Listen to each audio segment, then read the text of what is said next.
Sobat Avicenna. Malam ini saya mau mencoba memaparkan bagaimana caranya membedah soal uji kompetensi dengan menggunakan 5 strategi kunci membedah soal uji kompetensi perawat. Yang pertama, strategi kuncinya adalah hindari membaca soal dengan cara menebak. Jadi belum selesai baca soal kita sudah menebak kira-kira ini soalnya mau ngomongin apa atau kemana. Nah, hal tersebut merupakan hal yang sangat terlarang dalam membaca soal uji kompetensi. Jadi harus dibaca dulu sampai habis. Kemudian yang kedua, fokus hanya pada informasi khusus yang ada dalam soal.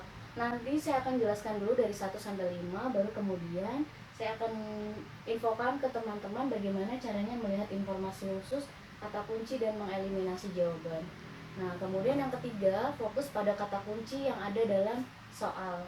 Dan yang keempat, gunakan metode eliminasi pilihan jawaban untuk memilih jawaban. Dan yang kelima adalah menggunakan semua keterampilan kemampuan akademis yang sudah dimiliki oleh teman-teman. Kita masuk ke yang pertama. Yang pertama, step 1, membaca semua soal tanpa menduga soal ini mengarah kemana. Jadi kita baca dulu sampai selesai. Sekarang mari kita baca soal berikut ini sampai selesai. Yang pertama mulai dari seorang laki-laki usia 43 tahun dirawat di ruang perawatan umum dengan diagnosa infrak miokard akut. Hasil pengkajian didapatkan pasien menyatakan nyeri seperti tertekan, sesak, dan nyeri dada sejak 3 hari yang lalu.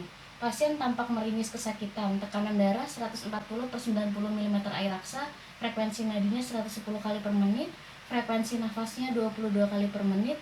Hasil elektrokardiograf atau EKG-nya tampak segmen ST elevasi. Nah, tahap pertama selesai. Kita selesai dulu baca soalnya. Kemudian yang kedua, kita mulai fokus mencari informasi khusus yang ada dalam soal. Informasi khusus itu adanya di mana? Informasi khusus itu adanya dalam badan soal, mulai dari kata-kata seorang sampai dengan segmen ST elevasi. Kita tandai dulu ini sebagai bagian dari informasi khusus, masih bagian, belum merupakan informasi khusus. Informasi khusus itu yang seperti apa? Informasi khusus itu berupa misalkan setting tempatnya, ini di mana? Di ruang perawatan umum, terus kemudian usianya laki-laki 43 tahun. Kemudian apalagi keluhan utamanya, keluhan utama nyeri seperti tertekan, sesak, nyeri dada, infrak miokard akut, dan dirawat sejak 3 hari yang lalu. Ini merupakan informasi khusus.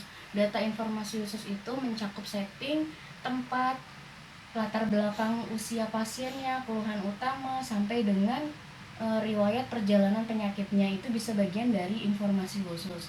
Setelah mendeteksi informasi khusus, sekarang kita mencari tahu kata kunci dari informasi khusus ini. Kata kunci adanya di mana? Kata kunci adanya di pertanyaan. Nah, pertanyaannya apa? Berarti pemeriksaan penunjang yang paling tepat.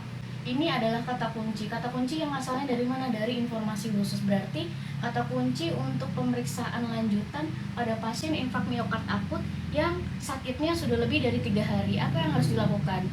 Gitu. Oke, sekarang kita turun ke option jawaban. Berarti sudah jelas kan? Pemeriksaan enzim jantung khususnya. Di sini mana enzim jantung yang bisa kita jadikan pilihan untuk memilih jawaban? Option A dan B. Ini dua-duanya merupakan pemeriksaan enzim jantung. Bisa kita prioritaskan dulu, sedangkan option C, D, dan E juga merupakan pemeriksaan enzim jantung, tapi pemeriksaan yang non spesifik. Kita bisa langsung tandai sendiri. Jadi karena ini di luar dari konten informasi khusus dan kata kunci, maka option jawaban C sampai dengan E kita langsung eliminasi. Jadi hanya tersisa 2 option jawaban yang perlu kita pertimbangkan. Nah, sekarang baru gunakan yang step 5, menggunakan semua kemampuan akademis yang dimiliki oleh teman-teman. Jadi kita tinggal review materi CK-CKMB. Dia bisa untuk menilai diagnosa infrak miokard, tapi ketika keluhan utamanya kurang dari 48 jam. Jika lebih dari 48 jam, enzim CK-CKMB akan menurun dan kembali ke dalam nilai normal, sehingga pemeriksaan CK-CKMB tidak akan efektif jika dilakukan pada pasien yang menderita serangan infrak miokard lebih dari 3 hari. Jadi jawabannya adalah yang A. Teman-teman, mudah kan mengerjakan satu soal yang nampaknya sulit, ternyata sangatlah mudah dengan menggunakan 5 strategi kunci hadapi soal uji kompetensi. Sekarang kita review lagi ya.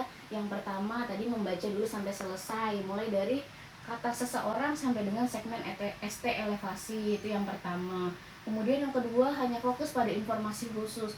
Yang mana informasi khusus? Mulai dari setting tempat, usia pasien, terus kemudian kronologis pasien masuk, terus keluhan utamanya, itu juga merupakan bagian dari informasi khusus. Jadi di luar dari itu datanya boleh kita abaikan. Kemudian yang ketiga adalah fokus mencari kata kunci yang berhubungan dengan informasi khusus adanya di mana, di pertanyaan. Yang ketiga. Kemudian yang keempat, melakukan metode eliminasi jawaban. Nah, kita sudah identifikasi, sudah dapat informasi khusus, sudah dapat kata kuncinya, lalu kita eliminasi opsi jawaban mana yang tidak menunjang data dari informasi khusus dan kata kunci yang diminta, yaitu option C sampai dengan E. Kita langsung eliminasi. Lalu tersisalah 2 opsi pilihan jawaban. Dan yang terakhir adalah menggunakan kemampuan akademis kita dalam memilih jawaban yang paling tepat. Di sini kita bisa review materi bahwa enzim CKCKMB tidak akan efektif bila dilakukan pada pasien yang mengalami serangan infak miokard akut lebih dari 48 jam. Maka opsi jawaban yang tepat adalah yang A. Gimana Sobat Avicenna? Mudah-mudahan ilmunya bermanfaat, dan saya kira semakin sering strategi kunci ini diterapkan, maka kita akan semakin mudah melihat informasi khusus dan kata kunci yang ada dalam soal.